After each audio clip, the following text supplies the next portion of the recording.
और चलिए यहाँ रुक करेंगे बड़ी खबर का, जहां वैश्विक संकट के बीच प्रधानमंत्री नरेंद्र मोदी का बयान आया है। पेट्रोल और डीजल का संयम से इस्तेमाल करने की उन्होंने अपील की है और कहा है कि भारत के पास तेल के कुएं नहीं हैं।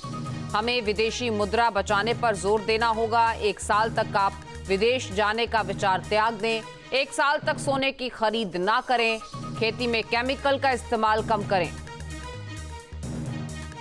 वैश्विक संकट के इस समय में हमें कर्तव्यों को सर्वोपरि रखते हुए कुछ संकल्प लेने होंगे और उन संकल्पों को पूरे समर्पण भाव से पूरा करना होगा।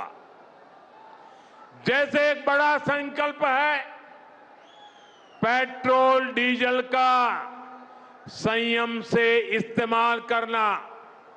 साथियों, हमें पेट्रोल डीजल का उपयोग कम करना होगा।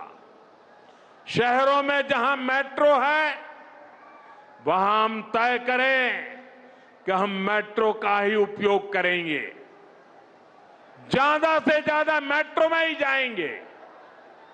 अगर कार में ही जाना जरूरी है तो फिर कार पूल करने का प्रयास करें और भी लोगों को साथ बिठा ले।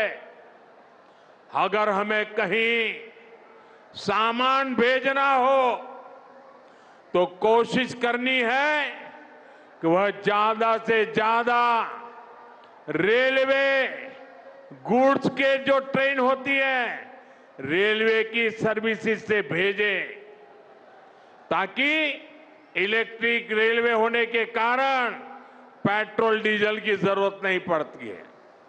जिन लोगों के पास इलेक्ट्रिक व्हीकल है वो भी कोशिश करें कि इलेक्ट्रिक व्हीकल का ज्यादा से ज्यादा उपयोग करें। साथियों, हमने कोरोना के समय में वर्क फ्रॉम होम की, ऑनलाइन मीटिंग्स की, वीडियो कॉन्फ्रेंस की, ऐसी अनेक व्यवस्थाएं विकसित की और हमें आदत भी हो गई थी। आज समय की मांग ऐसी है कि उन व्यवस्थाओं को हम फिर से शुरू करें तो वो देश हित में होगा। Work from home, online conferences, virtual meetings, इनको हमें फिर से प्राथमिकता देनी है। साथियों, आज जो संकट है उसमें हमें विदेशी मुद्रा बचाने पर भी बहुत जोर देना होगा, क्योंकि दुनिया में पेट्रोल डीजल इतना ज्यादा महंगा हो गया है, पहले से कई गुना ज्यादा कीमतें बढ़ गई है। तो हम सबका दायित्व है कि पेट्रोल डीजल की खरीद पर जो विदेशी मुद्रा खर्च होती है, पेट्रोल डीजल बचाकर हमें वो मुद्रा भी बचानी है। तेलंगाना के राज्यपाल श्रीमान शिव प्रताप शुक्ला जी, राज्य के मुख्यमंत्री श्रीमान रेवंत रेड्डी जी, केंद्रीय मंत्रिमंडल के मेरे साथी जी किशन रेड्डी, बंडी संजय कुमार, संसद के मेरे साथी कोंडा विश्वेश्वर रेड्डी जी, तेलंगाना सरकार के मंत्री, अन्य जनप्रतिनिधि, देवी और सज्जनों, साइबराबाद का सामर्थ्य नेशनल भी है और ग्लोबल भी है। ये तेलंगाना के और देश के तेज विकास का प्रमुख केंद्र है। इसलिए आज साइबराबाद से तेलंगाना को देश का एक बड़ा मैन्युफैक्चरिंग पावर हाउस बनाने के लिए अनेक बड़े प्रोजेक्ट शुरू हो रहे हैं। आज जिन प्रोजेक्ट्स का शिलान्यास और लोकार्पण हुआ है, इससे यहां हजारों हजार नए रोजगार बनेंगे और तेलंगाना की कनेक्टिविटी भी सशक्त होगी। मैं तेलंगाना की जनता को इन प्रोजेक्ट्स के लिए बहुत बहुत बधाई देता हूं। साथियों, आज भारत रिफॉर्म्स एक्सप्रेस पर चल रहा है। साथ ही आज का भारत आधुनिक इंफ्रास्ट्रक्चर भी बना रहा है। जहीराबाद इंडस्ट्रियल एरिया के निर्माण के पीछे भी यही लक्ष्य है। ये इंडस्ट्रियल एरिया, इंडस्ट्रियल कॉरिडोर विकसित करने के भारत सरकार के राष्ट्रीय अभियान का हिस्सा है। ये एक प्रकार से इंडस्ट्रियल स्मार्ट सिटी बनने जा रहा है। यहां वर्ल्ड क्लास इंफ्रास्ट्रक्चर होगा, बेहतरीन पावर सप्लाई होगी, एडवांस आईसीटी नेटवर्क होगा, यानी दुनिया भर के निवेशकों के लिए यहां हर वो सुविधा होगी जो इंडस्ट्री के लिए उन्हें जरूरी है। इन सुविधाओं के निर्माण के लिए भारत सरकार के हजारों करोड़ रुपए लगेंगे और तेलंगाना, हैदराबाद के हजारों नौजवानों को रोजगार का माध्यम बनेगा। यहां बनने वाली गाड़ियां, मशीनरी, यहां लगने वाले फूड प्रोसेसिंग उद्योग, ये तेलंगाना के श्रमिकों और किसानों को भी सशक्त करेंगे। साथियों, अतीत में जब भारत दुनिया की बहुत बड़ी इकोनॉमी था, तब हमारे वस्त्र उद्योग की बहुत बड़ी भूमिका थी। अब हम अपनी उस विरासत को फिर से सशक्त कर रहे हैं। वारंगल का पीएम मित्र पार्क देश में टेक्सटाइल क्रांति को गति देगा। पीएम मित्र पार्क में लगने वाली यूनिट्स को केंद्र सरकार की योजनाओं का भी पूरा लाभ मिलेगा। उन्हें केंद्र सरकार की पीएलआई स्कीम से भी मदद मिलेगी, यानी इस टेक्सटाइल पार्क से बड़ी संख्या में रोजगार का निर्माण होगा। खासतौर पर जो हमारी बहनें, बेटियां हैं, उनके लिए अनेक अवसर बनने वाले हैं। साथियों, बीते 12 वर्षों में भारत सरकार की बहुत बड़ी प्राथमिकता आधुनिक कनेक्टिविटी भी रही है। रोड्स हो, रेलवे हो, एयरपोर्ट हो, कनेक्टिविटी के हर मोड़ पर अभूतपूर्व निवेश किया जा रहा है। करीब 2.25 लाख करोड़ रुपए की इन्वेस्टमेंट सिर्फ और सिर्फ नेशनल हाईवे पर की गई है और इसका बहुत बड़ा लाभ तेलंगाना को भी हो रहा है।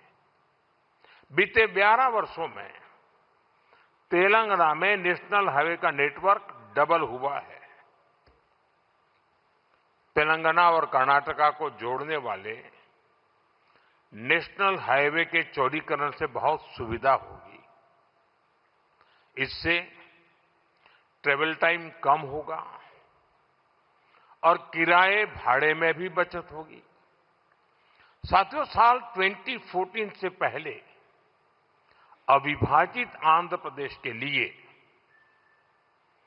1000 करोड़ रुपए से भी कम का रेलवे बजट होता था। रेवंता जी सुन रहे हैं ना?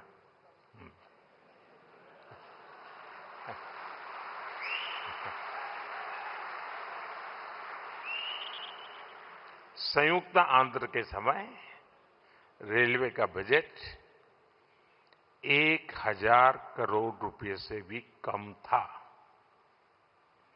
आज सिर्फ संयुक्त आंध्र की बात नहीं कर रहा, आज सिर्फ तेलंगाना का रेलवे बजट ही लगभग 5,500 करोड़ रुपए का है।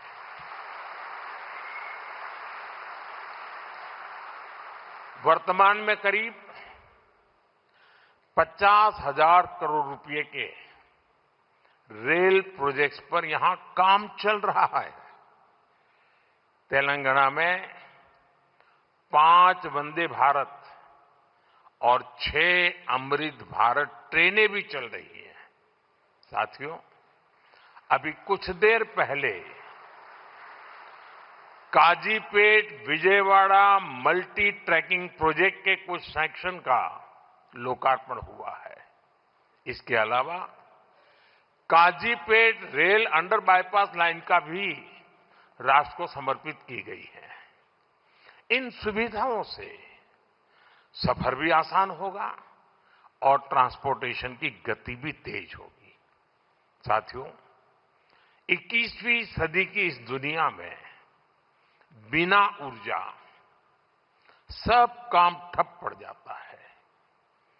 एनर्जी सिक्योरिटी का क्या महत्व है, ये आज दुनिया का हर व्यक्ति महसूस कर रहा है। इसलिए भारत की एनर्जी सिक्योरिटी पर हमारी केंद्र सरकार अभूतपूर्व निवेश कर रही है। मलकापुर में इंडियन ऑयल के नए टर्मिनल का उद्घाटन इसी दिशा में एक बड़ा कदम है।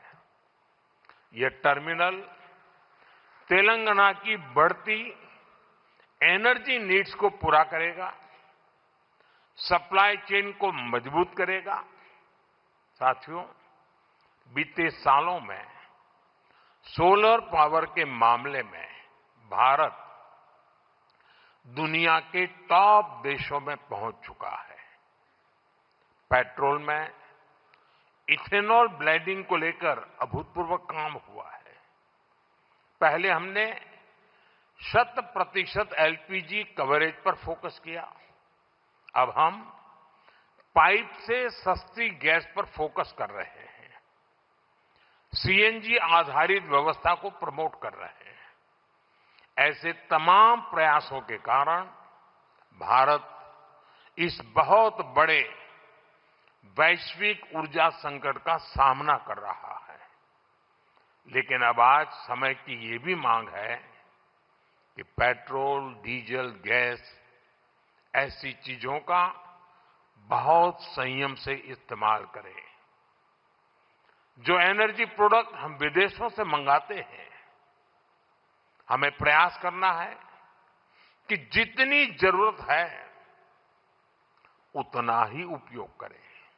इससे विदेशी मुद्रा की भी बचत होगी और युद्ध के संकट से होने वाले दुष्प्रभाव को भी कम किया जा सकेगा।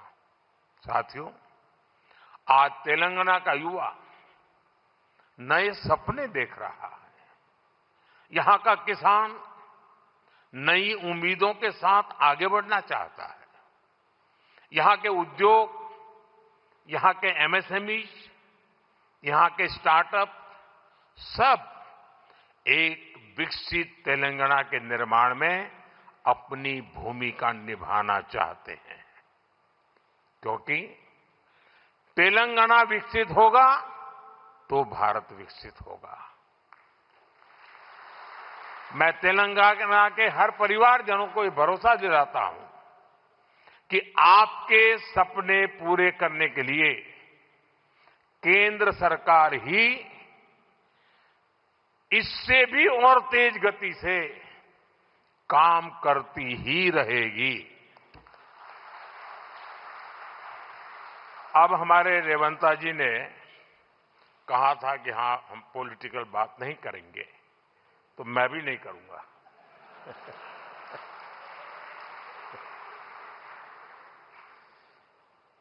और इसलिए नॉन पॉलिटिकल बात मैं रेवंता जी से कहूंगा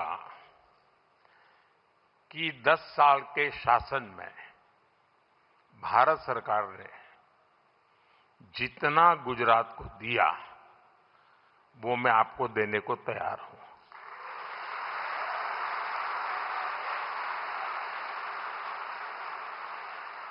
लेकिन मेरी जानकारी से मैं आपको बता देता हूं कि जैसे ही मैं ऐसा करूंगा, आपको जो अभी मिल रहा है वो आधा हो जाएगा।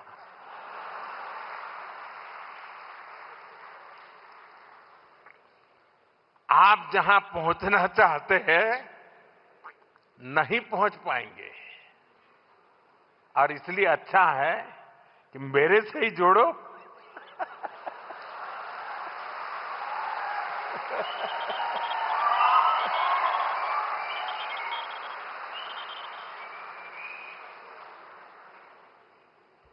साथियों, हमारा एक पक्का विश्वास है कि डेमोक्रेसी में राज्यों में अलग अलग प्रकार की सरकारें होना कोई बुरी चीज नहीं है, लेकिन देश के विकास के लिए राज्यों का विकास भी उतना ही महत्वपूर्ण है। राज्यों के विकास के बिना देश का विकास संभव ही नहीं है, और इसलिए हमारी सारी योजना के केंद्र बिंदु में राज्यों का विकास हो, तेज गति से विकास हो, उस भाव को लेकर के हम सब मिलकर के चलें और 2047 विकसित भारत का सपना हम अपनी आंखों के सामने सिद्ध होता देखें।